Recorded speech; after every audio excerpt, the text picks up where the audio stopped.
magacaaga saddexan halkaad muqdisho ka degan tahay iyo hibadaad ugu soo tala gashay inaad barnaamijka qayb ka noqoto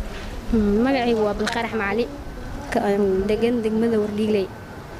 waxaan rabaa inaan ku qayb galo hees maandeeq ma sha Allah horoso sidii wabi durdurayo labadiisa daamood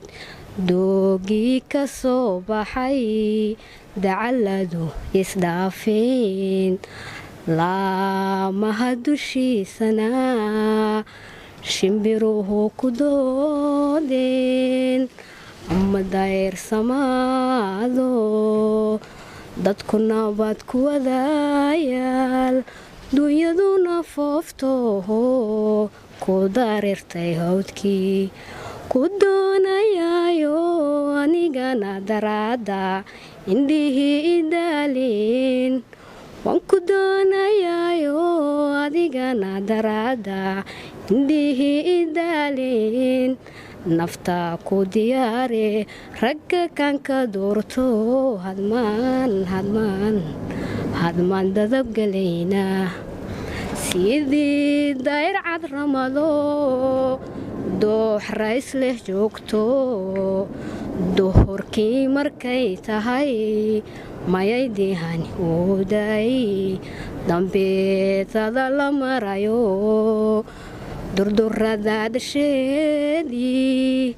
hadba dacalka dhaaftaan ku daawadayo naxariista daymadaha naftan ku daaweeya waan ku doonayayo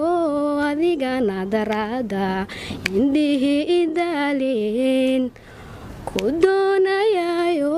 adigana daraada indhihii idaalin nafta ku diyaare ragga kan ka doorto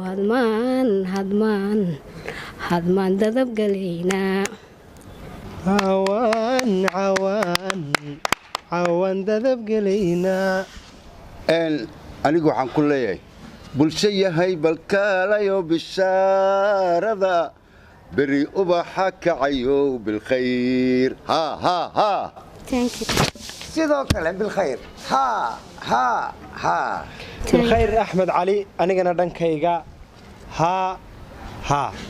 واد قدبت بالخير ورجل واد قدبتي واد ناسنت هاي واد Thank you.